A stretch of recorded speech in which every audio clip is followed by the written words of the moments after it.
Story 1. I never believed in paranormal stuff until I worked night shifts at Memorial General. My name's Michael, been a nurse for about 8 years now in rural Minnesota. We get all kinds, farmers with equipment injuries, the usual heart attacks, and occasionally something different. This happened last winter during that brutal cold snap. 3 straight days of minus 30-degree temperatures, pipes bursting all over town. The hospital was short-staffed as usual, and I was covering an extra floor that night. Michael, can you check on the patient in 412? Call button's been pressed twice, but no one's responding on the intercom. Denise called from behind the nurse's station, not looking up from her computer. Yeah, got it, I muttered, gulping down the last of my lukewarm coffee. 4 hours into a 12-hour shift and already feeling the drag. Room 412 was at the end of the east wing, past the construction area they'd been renovating for months. The hallway lights flickered as I walked past.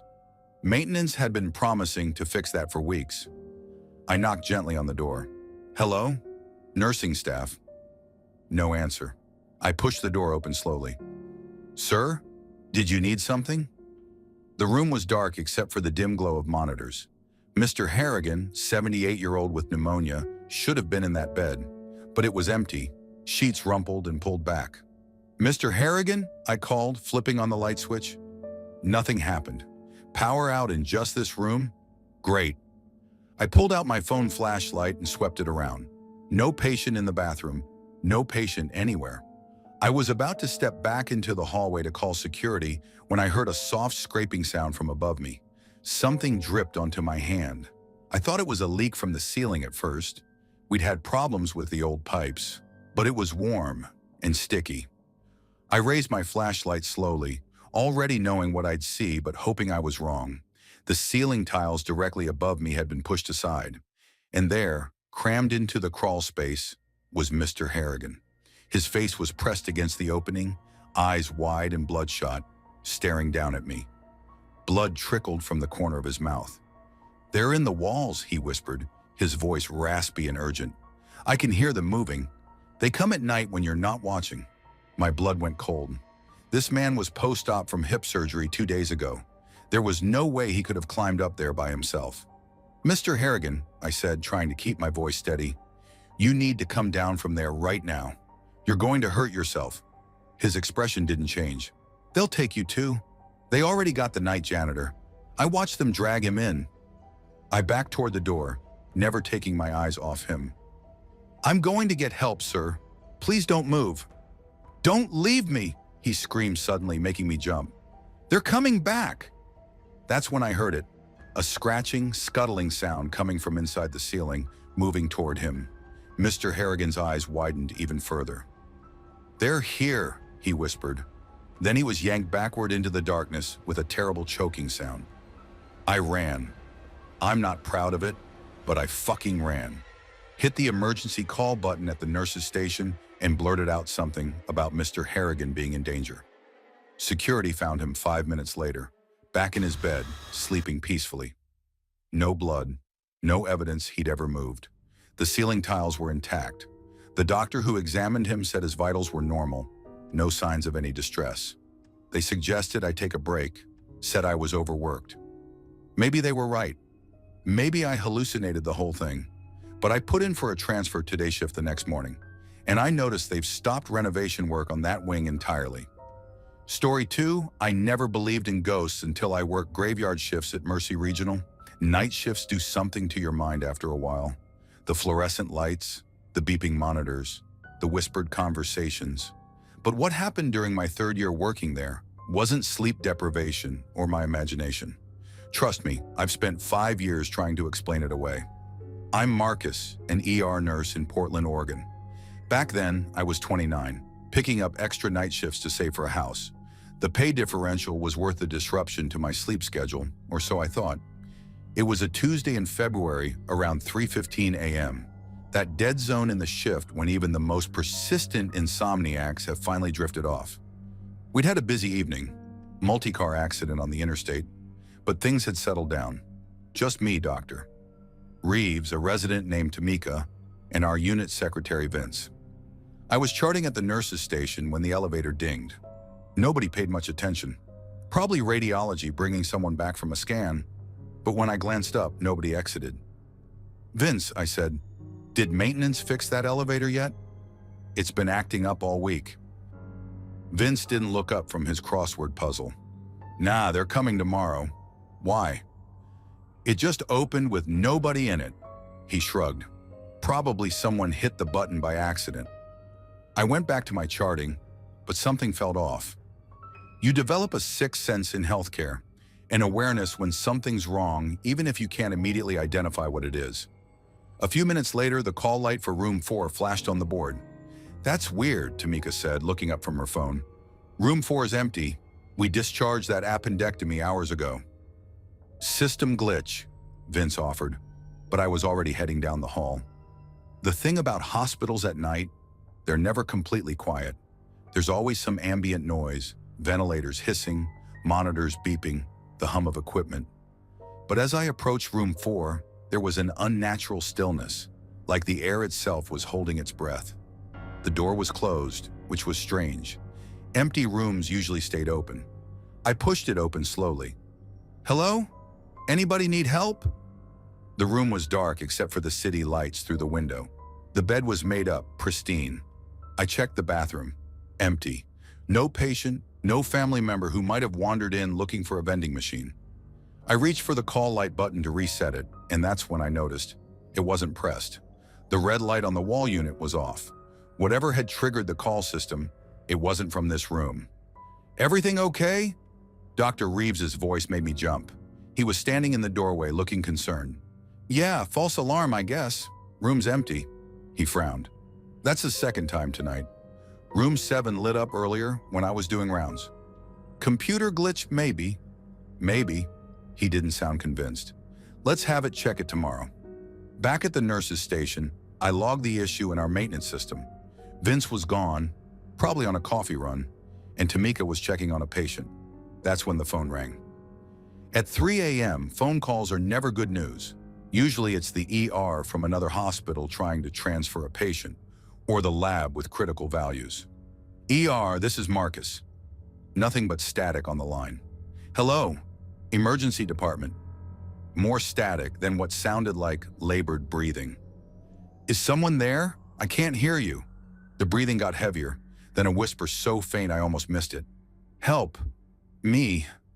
Room 4 point." My skin prickled. "Who is this?" The line went dead. I stared at the phone, then at the call board. Room 4 was dark now. "Everything all right?" Tamika had returned. "I just got a weird call. Someone asking for help in room 4. "But it's empty." "I know." I stood up. "I'm going to check again. Want me to come with?" I nodded, grateful for the company. The hallway seemed longer this time, the shadows deeper. As we approached room 4, I noticed something odd. The temperature had dropped significantly. We could see our breath. "Damn, the heating must be out," Tamika said, rubbing her arms. But it was only cold in this section of the hallway, right outside room 4. The door was closed again. I hesitated, then pushed it open. The room was exactly as I'd left it. Empty bed, empty bathroom, monitors off. Except for one thing. A chart was lying on the bed. "Did you leave that?" Tamika asked. I shook my head and approached cautiously. It was an old-style paper chart, the kind we hadn't used in years since switching to electronic records. I picked it up and flipped it open. The patient name read Catherine Weiss. The admission date was February 13th, 1998, exactly 25 years ago to the day.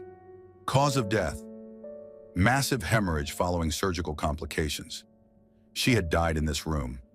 "This has to be some kind of joke," I said, but my voice sounded hollow even to my own ears. Tamika took the chart from me with trembling hands. "Marcus, look at this." She pointed to the attending physician's signature. "Dr. James Reeves." "That's not possible," I whispered. "Dr. Reeves is like 45. He would have been a medical student," she finished, "but that's definitely his signature." The overhead lights flickered and the temperature dropped even further. "We should go," I said urgently. As we turned to leave, the bathroom door slammed shut. The call light flashed on. "Jesus!" Tamika stumbled backward. And then we heard it, Wet, shuffling footsteps coming from the bathroom. Something heavy dragging across the floor. The bathroom door began to open slowly. We didn't wait to see what emerged. We ran, not stopping until we reached the brightly lit nurse's station. Dr. Reeves looked up from his computer, startled by our panicked entrance. "What happened to you two? You look like you've seen a ghost." I held out the chart with shaking hands. "Dr. Reeves, did you ever know a patient named Catherine Weiss?" The color drained from his face. He took the chart, stared at it in disbelief. "Where did you get this?" "Room 4. He closed the chart slowly, deliberately, his expression unreadable. "That was my first patient death as a medical student, a routine hysterectomy. She hemorrhaged on the table, and we couldn't stop the bleeding." He looked up, eyes haunted. "Today's the anniversary." The elevator dinged again. We all turned to look. Empty. I switched to day shift the next day. Some things you just can't explain away. Story 3, I've been an ER doctor at Rollins Hospital in rural Kentucky for almost a decade now. Nothing much happens in our little town of Millbrook. Mostly farming accidents, the occasional overdose, and elderly folks with heart problems. But there was one night last winter I still can't explain, and I haven't told many people about it because, well, they'd think I'd lost my mind. It was around 3 a.m. during a blizzard. The roads were completely iced over, and we were running on a skeleton crew. Just me, 2 nurses, and an exhausted radiology tech who had been there for 18 hours straight because his replacement couldn't make it through the storm. "Dr. Reynolds, we've got an incoming," Sarah, our charge nurse, called out as she hung up the radio. "Elderly female, probable cardiac arrest, ETA 5 minutes. I nodded, downing what was probably my 8th cup of coffee that night. "Let's get the trauma bay ready." The ambulance arrived with sirens wailing, which was unusual for a cardiac arrest. Usually they come in quiet when there's nothing urgent left to do. The EMTs were visibly shaken as they wheeled her in. "Female, 86 years old, name's Martha Wilkins," the lead paramedic said, his voice tight. "Found by her son after she didn't answer her phone for 2 days. Obvious rigor mortis when we arrived, but then..." He trailed off, looking at his partner. You should see for yourself, Doc," the other paramedic said. The woman on the gurney was pale, her skin waxy with that unmistakable gray-blue tinge of death. I'd pronounced hundreds of people dead in my career. She looked dead. She was dead. I placed my stethoscope on her chest. Nothing. No breath sounds, no heartbeat. Her body was cold to the touch, though not as cold as it should have been for someone who'd been dead for days. "How long have you been running the code?" I asked, referring to the resuscitation efforts. "That's just it," the EMT said. "We weren't going to start one.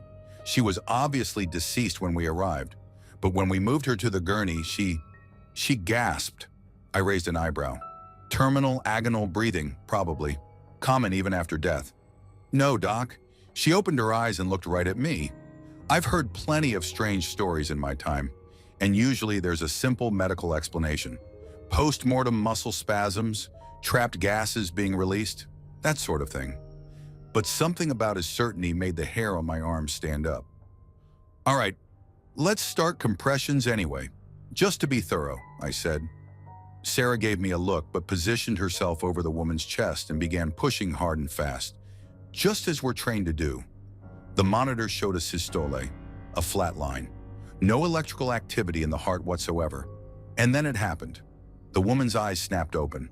Not just open, they focused, darting around the room, taking in each of our faces. Her right arm lifted off the table and grabbed Sarah's wrist with surprising strength. "Holy shit!" Sarah jumped back, and the compression stopped. The moment they did, the woman's arm fell limply to her side. Her eyes remained open but vacant, staring at nothing. The monitor continued to show a systole.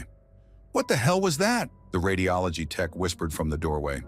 "I don't know. Resume compressions," I ordered, trying to keep my voice steady. Sarah hesitated but returned to her position and started compressions again.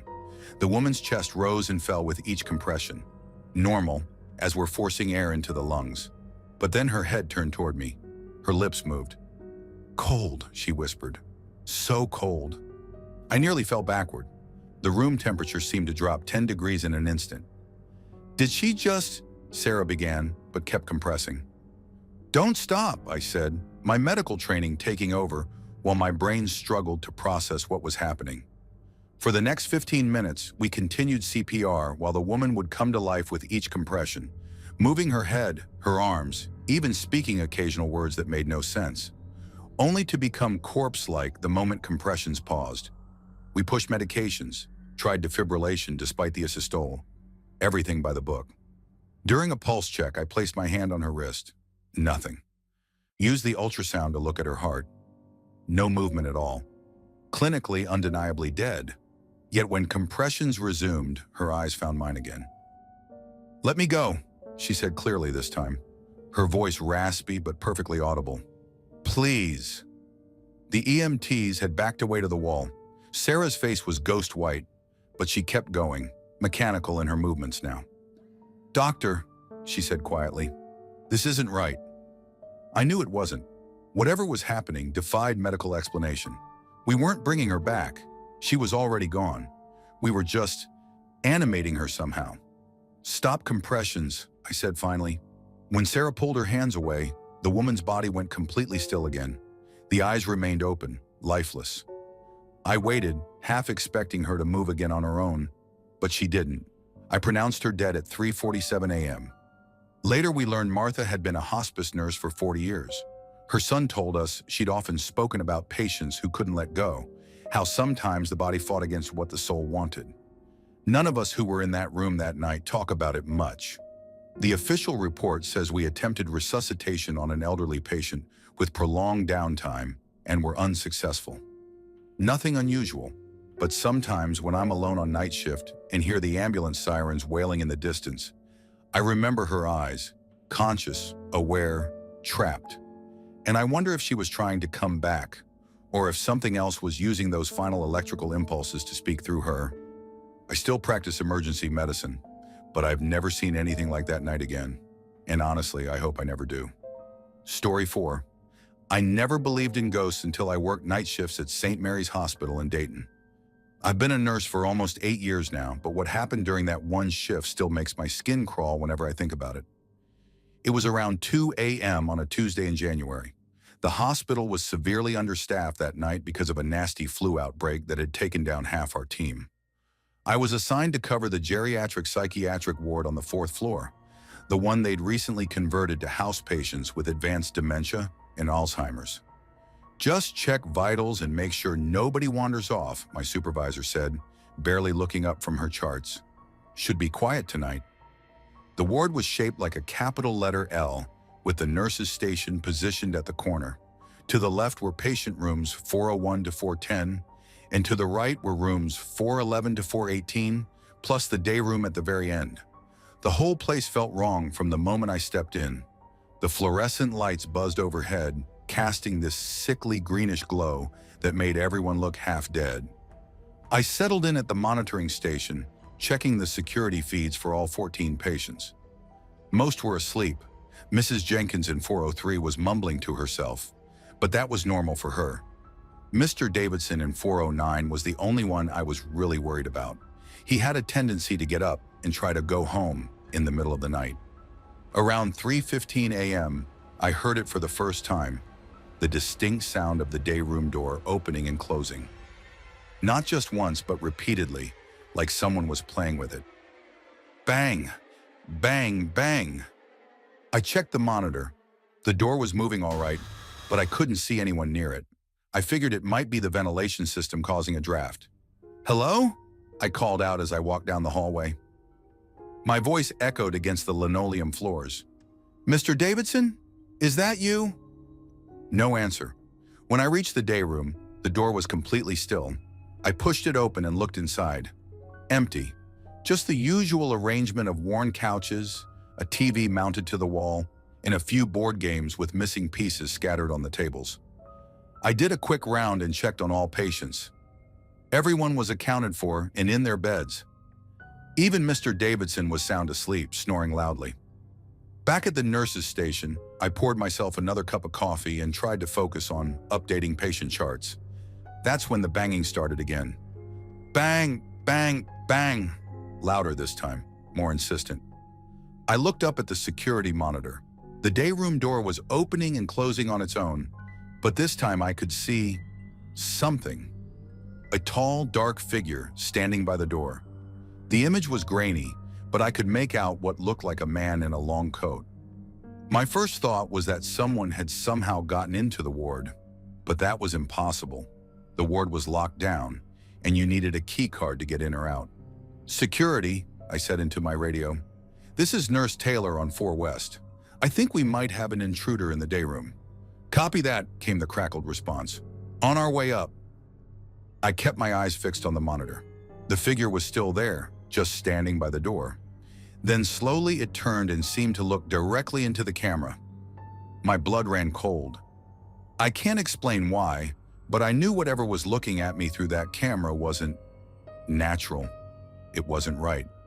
Before security arrived, I decided to check again myself. Against my better judgment, I walked down the hallway toward the day room, my footsteps loud in the silence. The banging had stopped. I reached the day room and pushed the door open, empty, just like before. But it was freezing inside, like someone had left a window open in the middle of winter. My breath came out in visible puffs. "Hello," I called out, my voice shaking. "Is anyone in here?" That's when I saw it in the reflection of the TV screen. A tall, impossibly thin man standing directly behind me. I could make out a gaunt face, hollow eyes, and what looked like old-fashioned doctor's clothes. I spun around. Nobody was there. Heart pounding, I backed out of the room and practically ran back to the nurse's station. The security monitors showed the day room door still wide open from when I'd entered. But there, standing in the doorway, was the figure again. Clear as day on the monitor, but completely invisible to me when I'd been standing right there. As I watched, frozen in horror, the figure slowly raised one long skeletal finger and pointed directly at the camera. At me. The screen went to static. Security arrived 5 minutes later and found nothing unusual. They checked every room, closet, and corner of the ward. The day room door was closed and locked when they tried it. The monitors were working perfectly again, showing nothing out of the ordinary. "Probably just equipment malfunction," the security guard said with a shrug. "These systems are ancient." I nodded and thanked them, but I knew what I saw. I also knew nobody would believe me if I told them. I finished that shift somehow, never taking my eyes off the monitors. The door never moved again. Whatever had been there was gone, or at least hiding. I transferred to the pediatric ward the next day. 5 years later, I still can't bring myself to walk down that hallway alone. Story 5. I was a third-year resident at County General in Milwaukee when it happened. This was back in 2018, during a particularly brutal winter where temperatures stayed below zero for almost 2 weeks straight. The hospital was ancient, parts of it dating back to the 1920s, and the heating system struggled against the cold. I was pulling my 4th consecutive overnight in the psychiatric ward, not by choice, mind you. Stevens had called in sick again, and there wasn't anyone else to cover. The psych ward was tucked away in the oldest wing of the hospital, the part they hadn't bothered renovating since the 70s. Flickering fluorescent lights, peeling paint, the works. Room 307 had been empty for almost a month. The previous patient, an elderly woman with severe dementia, had passed away, and administration was dragging their feet on reassigning it. Something about plumbing issues they needed to fix first. It was around 2:30 a.m. when the call light for 307 lit up. I was at the nurse's station, half asleep over a cold cup of coffee, when Maria, the night nurse, nudged me. "Hey, doctor? Reynolds, we've got a call from 307. I blinked at the monitor. "That's impossible. Room's empty." Maria shrugged. "System glitch, probably. Want me to check it out?" "No, I need to stretch my legs anyway." I stood up, my back cracking in protest. Probably just a wiring issue with all this cold. The hallway to 307 was dimly lit and eerily quiet. Most patients were asleep, and the only sound was the hum of the heating system fighting a losing battle against the winter chill. As I approached the room, I noticed the door was slightly ajar, which was odd. Maintenance usually kept empty rooms closed and locked. I pushed the door open slowly. "Hello." The room was pitch black, except for the red glow of the call button, which was definitely on. I reached for the light switch and flipped it, but nothing happened. "Great," I muttered, fishing my phone out to use as a flashlight. The beam swept across the standard hospital room setup. Bed, side table, visitor's chair. Everything was in place, but the bed was unmade.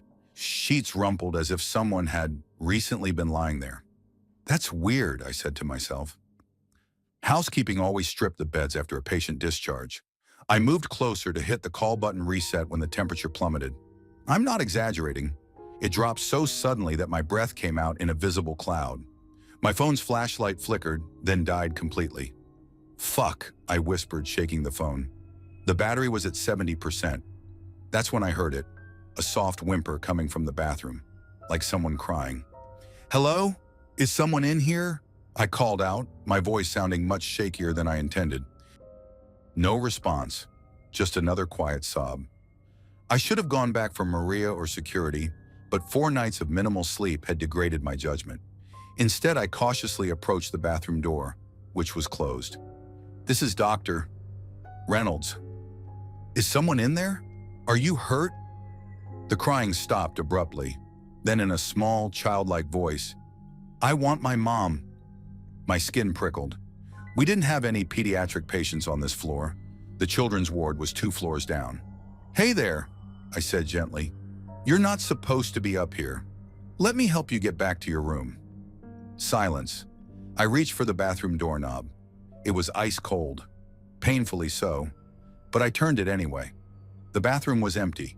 I stood there confused when the door slammed shut behind me with such force that the mirror on the wall rattled.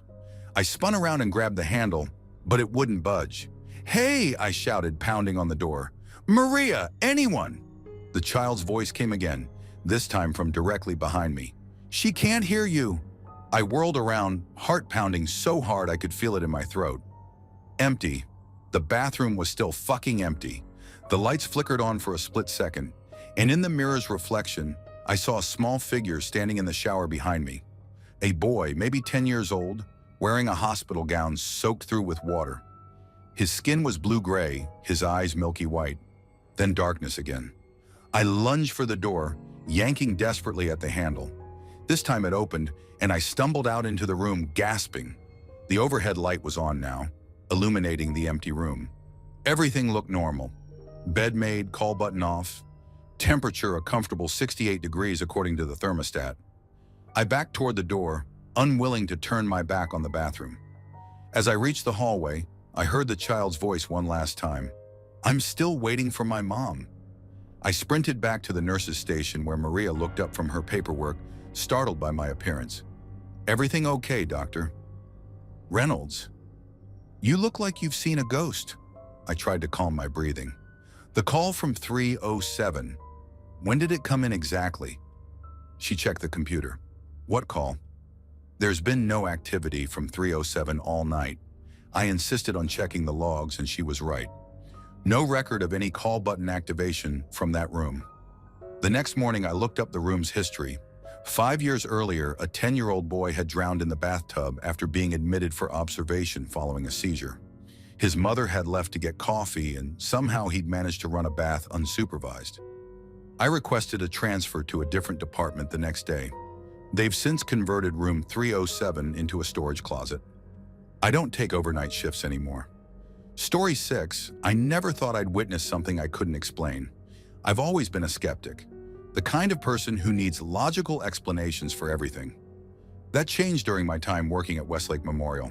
For context, I'm Tyler, 28, from a small town outside of Pittsburgh. I'd been working as an overnight radiology tech at Westlake for about 3 years. The hospital was built in the 1940s and had that typical mix of renovated sections and older wings that hadn't been touched in decades. Last winter, I was pulling a double shift because we were short-staffed during a nasty flu outbreak. It was around 3 a.m., and I'd just finished an emergency CT scan on a car accident victim. The patient had been moved back to the ICU, and I was alone in the radiology department, which was in the basement level of the East Wing. I remember being exhausted, the kind of tired where your eyes burn and your thoughts start to blur. I was sitting at the desk, entering notes into the system, when the phone rang. "Radiology, this is Tyler," I answered, stifling a yawn. There was silence on the other end, just the faint sound of static. "Hello? Radiology department," I repeated. The static grew louder, and then I heard what sounded like labored breathing. I checked the caller ID. It showed XT4872. That stopped me cold. Extension 4872 belonged to the old pediatric oncology floor that had been closed for renovation for nearly 6 months.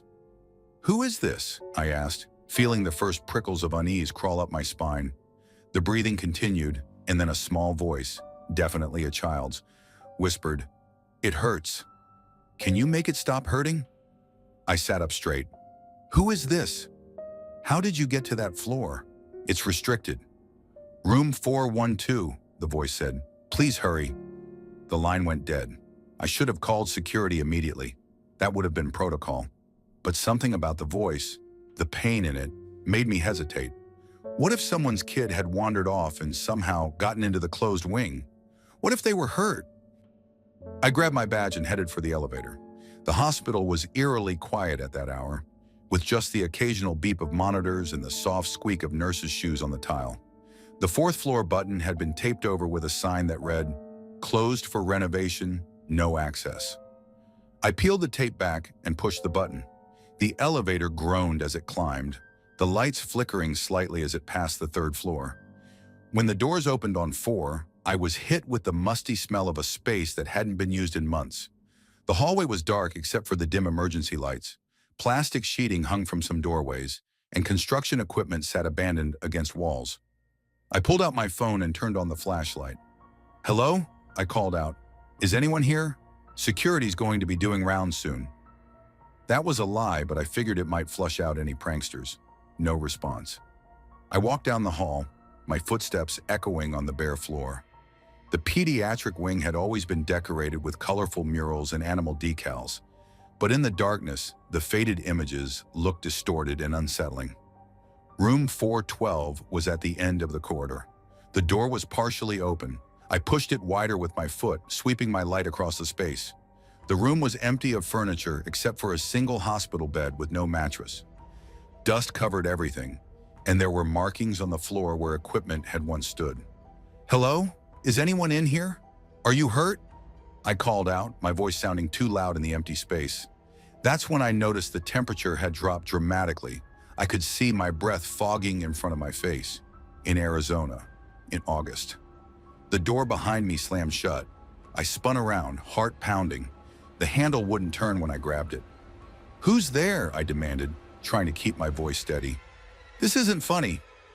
From the corner of the room came the sound of soft crying. My flashlight beam trembled as I turned it toward the sound. There was nothing there, but the crying continued. "I need help," said the same small voice from the phone. It seemed to come from everywhere and nowhere at once. "It always hurts here." "Where are you?" I asked, my mouth dry. "I can't see you." Something cold brushed against my hand, like small fingers trying to grab mine. I jerked back, hitting the wall behind me. The lights in the room suddenly flickered on, though they had been off for months. They pulsed erratically, and in the strobe-like effect, I caught glimpses of something. A small figure standing by the window. A child in a hospital gown, with dark hollows where their eyes should be. Between one blink and the next, it was directly in front of me. The face was gaunt, with sunken cheeks and skin that looked like tissue paper. But it was the eyes that made me cry out. Completely black, like looking into empty sockets. "They forgot about me," the child whispered, lips barely moving. "They closed the door and never came back." My legs gave out, and I slid down the wall to the floor.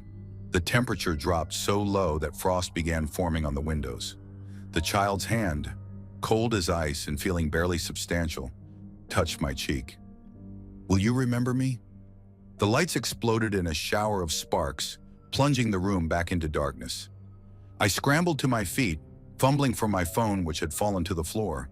When I found it and turned the flashlight back on, I was alone. The door swung open on its own.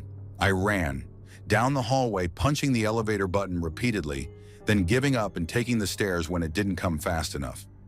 I didn't stop until I reached the security office on the main floor. The night guard, Dave, looked up in alarm when I burst in, probably wild-eyed and out of breath. "You okay, man? You look like you've seen a ghost," he said. I tried to explain what happened, but even as I spoke, I could hear how crazy it sounded. Dave looked concerned and offered to check out the fourth floor, but by then I was already doubting myself. Exhaustion can do strange things to the mind, right? But the next day, when I casually asked about room 412 in the old pediatric oncology wing, an older nurse named Margaret went pale. "How do you know about that room?" she asked quietly. "Just heard someone mention it," I lied. She glanced around to make sure no one was listening. "A child died in that room about 15 years ago. Leukemia. Poor thing was abandoned by the parents in the final stages. Staff took turns sitting with him so he wouldn't die alone. I put in my 2 weeks notice that afternoon. Some things you just can't explain away." Story 7. I've been working nights at Pinecrest Memorial for about 3 years now. It's one of those small-town facilities in rural Michigan where most patients are either recovering from surgeries or living out their final days. Not exactly where I thought I'd end up after nursing school, but the pay's decent and the commute's short. Something happened last month that I still can't explain. I haven't told many people because, well, who would believe me? But this has been eating at me, and I figure putting it down in writing might help me process it. Mrs. Lennox had been with us for about 8 months. Sweet lady, early 80s, terminal pancreatic cancer. Her family visited regularly, which isn't always the case with our long-term patients. She was one of my favorites, always grateful, never complained despite the pain, and would share stories about her days as a school teacher back in the 60s. Around 2 a.m. on a Tuesday, I was doing my rounds. Most of the ward was quiet except for Mr. Peterson's TV. Guy never sleeps, I swear. I was heading down the east corridor when I heard Mrs. Lennox talking to someone. Visiting hours had ended hours ago, and her room should have been empty except for her. My first thought was maybe her daughter had snuck in. Wouldn't be the first time a family member bent the rules.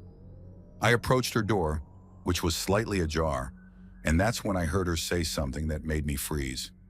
"You're not supposed to be here yet," she said, her voice surprisingly clear for someone who'd been on heavy pain medication. "Dr. Rayburn said I have at least another month." I pushed the door open a bit more, thinking I'd find her on the phone, but what I saw still gives me chills. Mrs. Lennox was sitting up in bed, more alert than I'd seen her in weeks, staring intently at the corner of the room. There was nobody there, at least nobody I could see. "Mrs. Lennox," I called softly, "who are you talking to?" She turned to me, and I'll never forget the look on her face. Not scared exactly, but resigned, like someone who's just been given news they were expecting but hoping wouldn't come. "He's here for me, Darcy," she said, pointing to the empty corner. "The tall man with the hat. He's been watching me for 3 days now." I felt the hair on my arms stand up. The room had gone ice cold, and I don't mean that figuratively.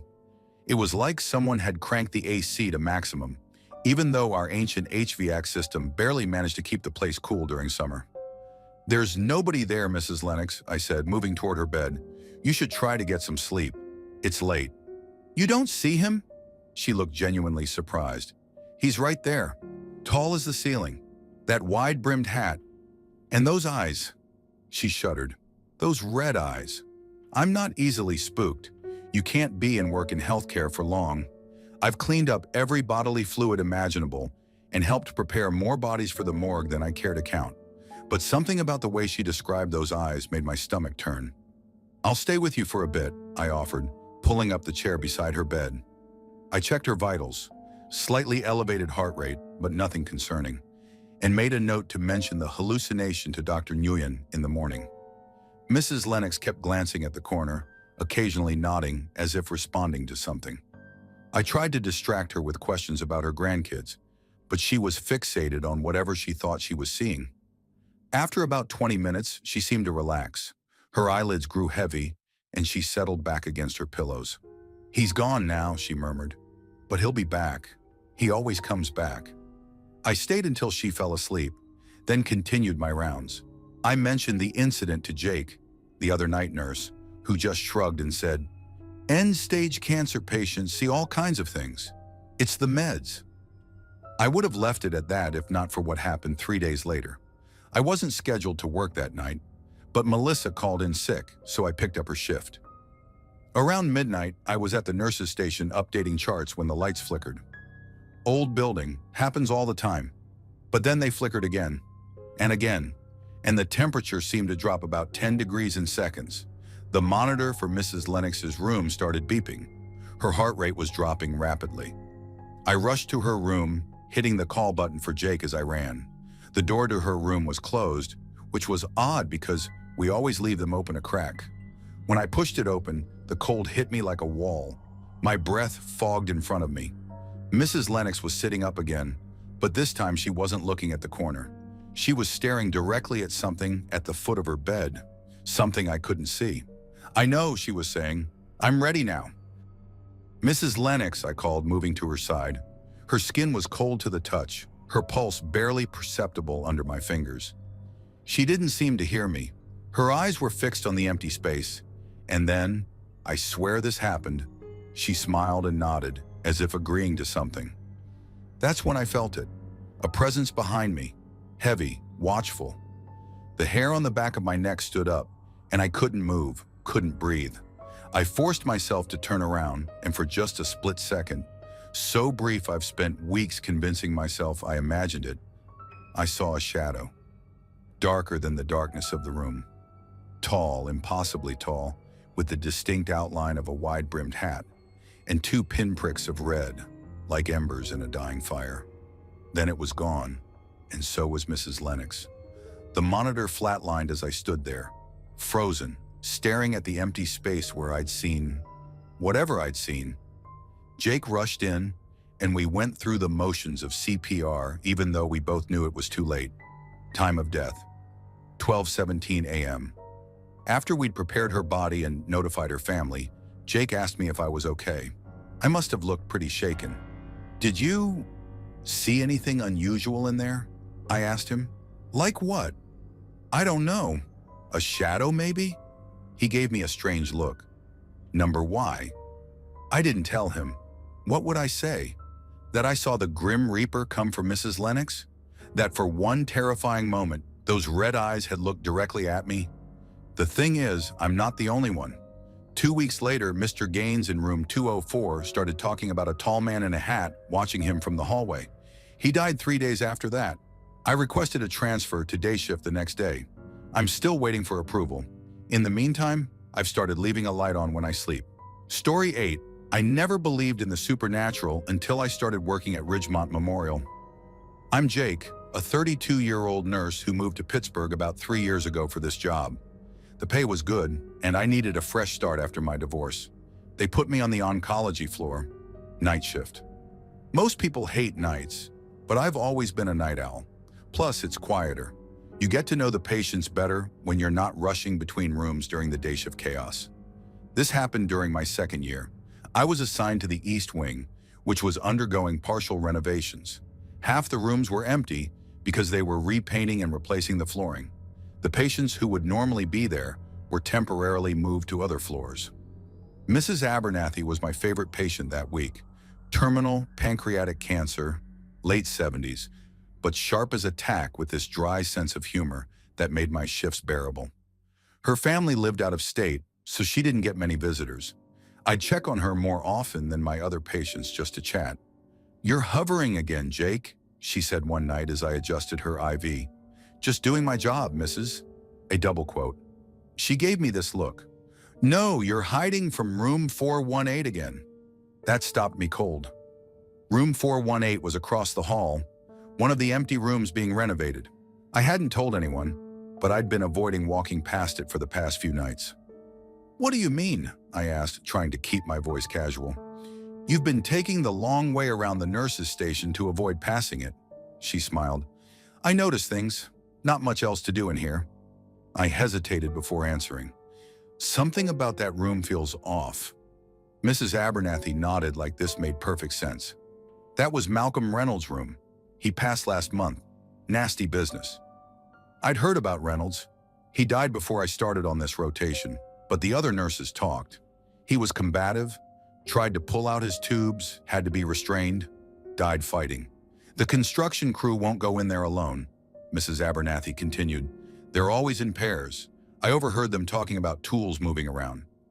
People get spooked in hospitals, I said, trying to sound rational, especially around death. Maybe, she shrugged, or maybe Malcolm isn't ready to leave yet.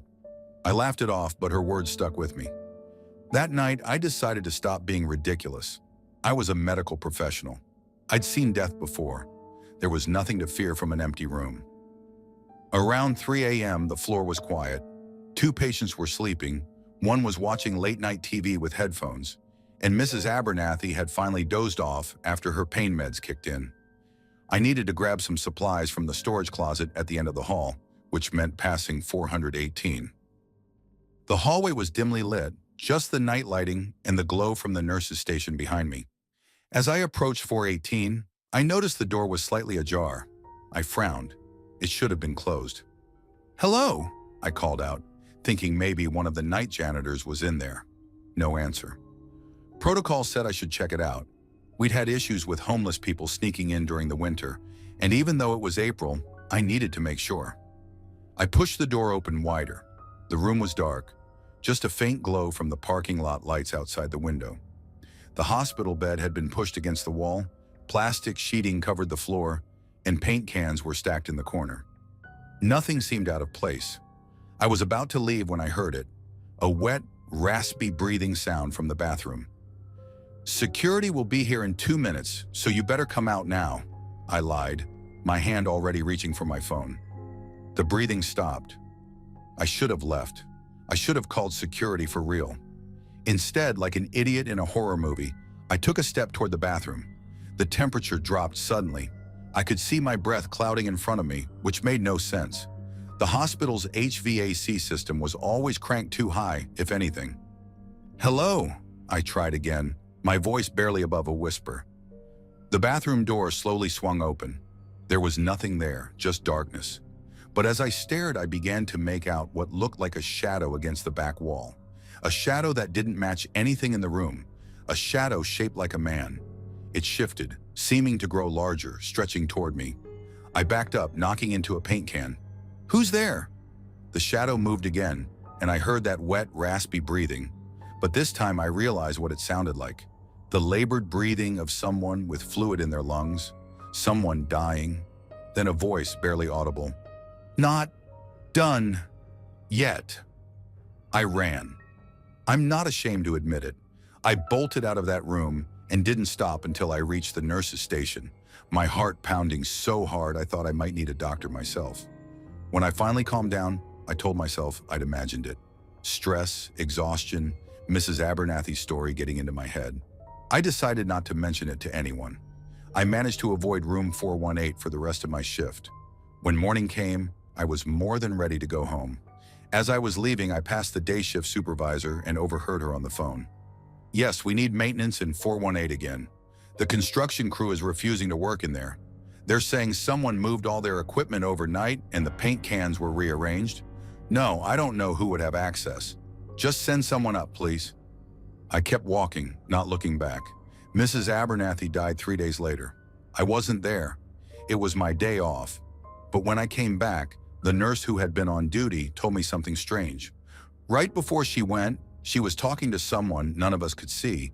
She kept saying, "Yes, I know him. He's a good one." Then she looked at the door and said, "He's waiting for me, isn't he?" She seemed peaceful about it. Not scared at all. I quit 2 weeks later, found a job at a clinic with regular hours and no overnight shifts.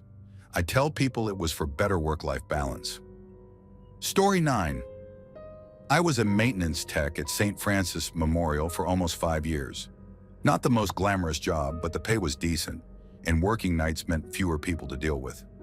Mostly it was just me, a handful of nurses, and the occasional doctor hurrying through the halls. My name's Marcus, by the way. I lived in Rochester. Had to move after what happened.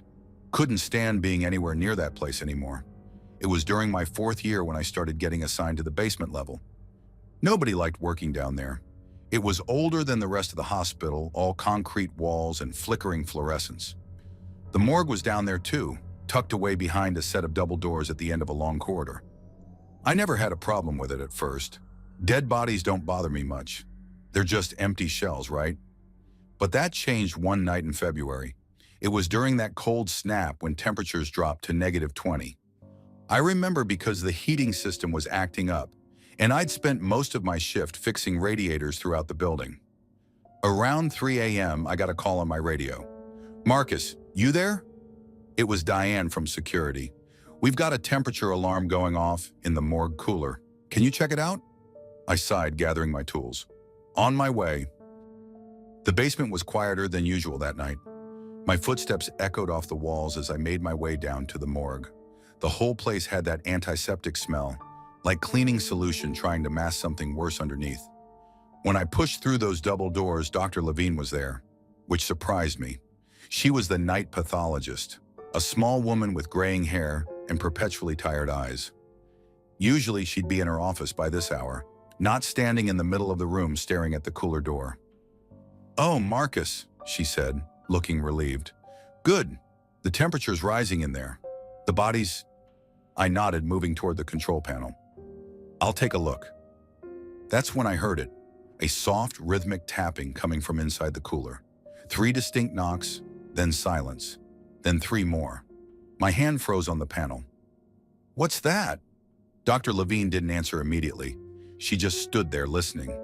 When the knocking came again, louder this time, she closed her eyes briefly. "How long have you worked here, Marcus?" she asked quietly. "About 4 years.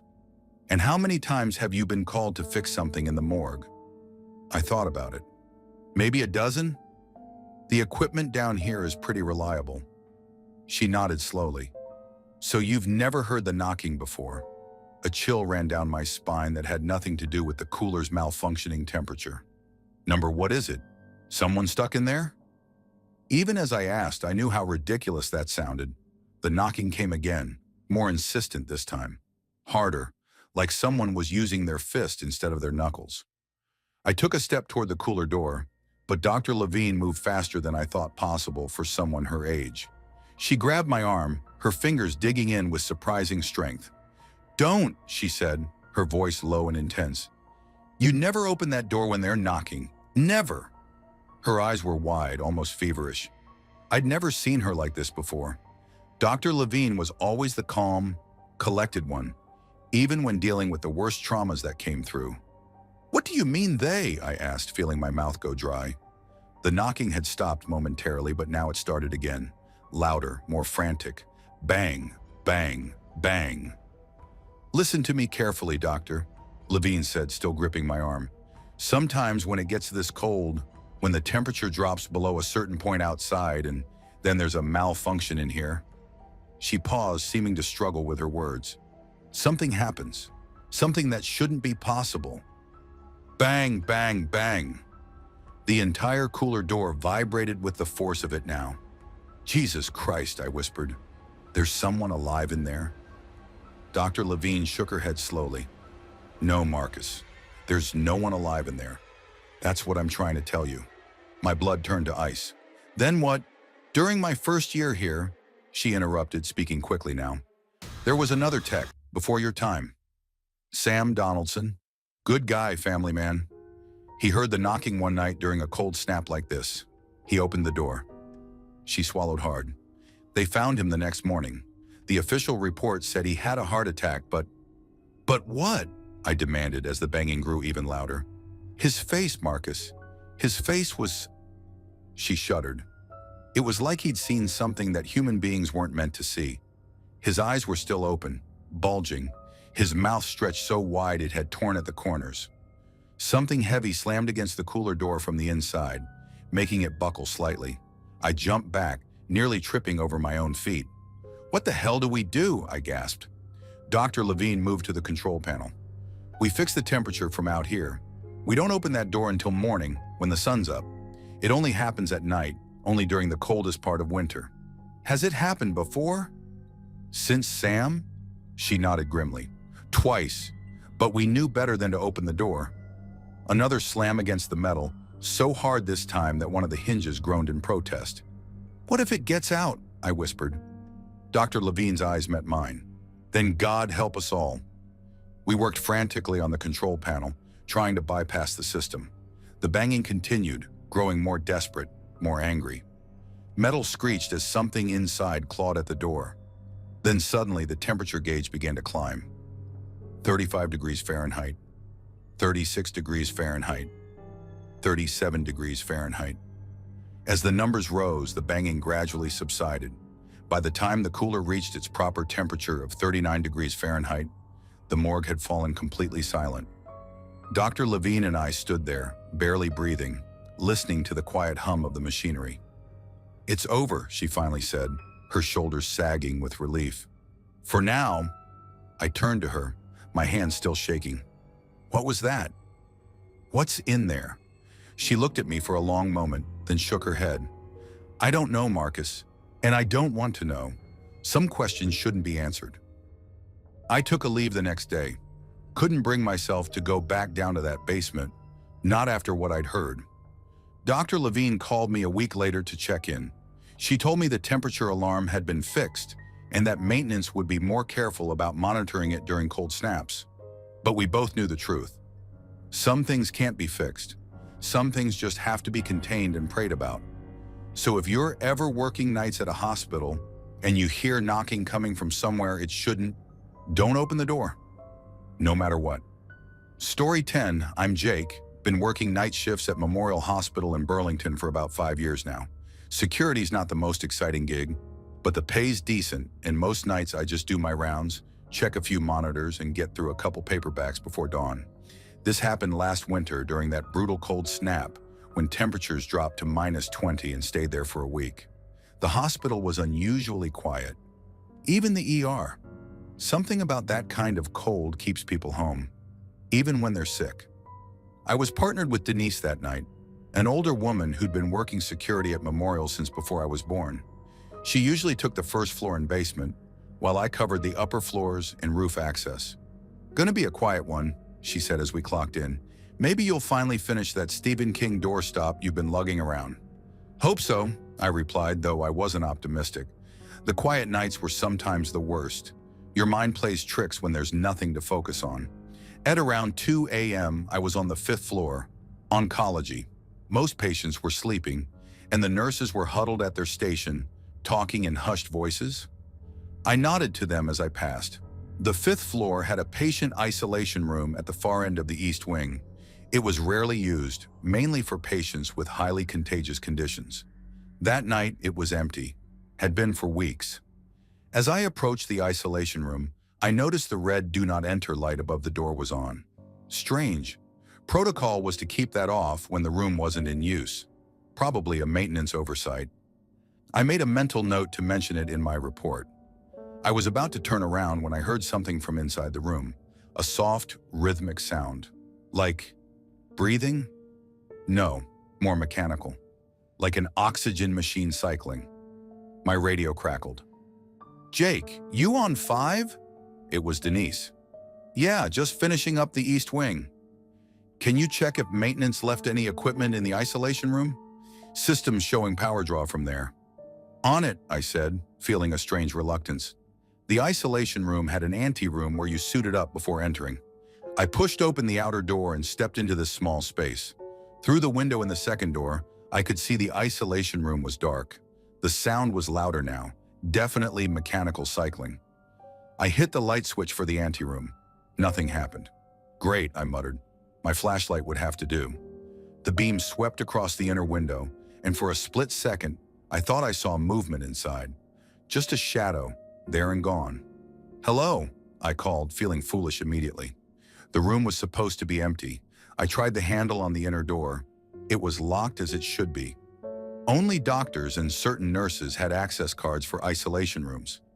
Security personnel like me could only access them in emergencies, with authorization.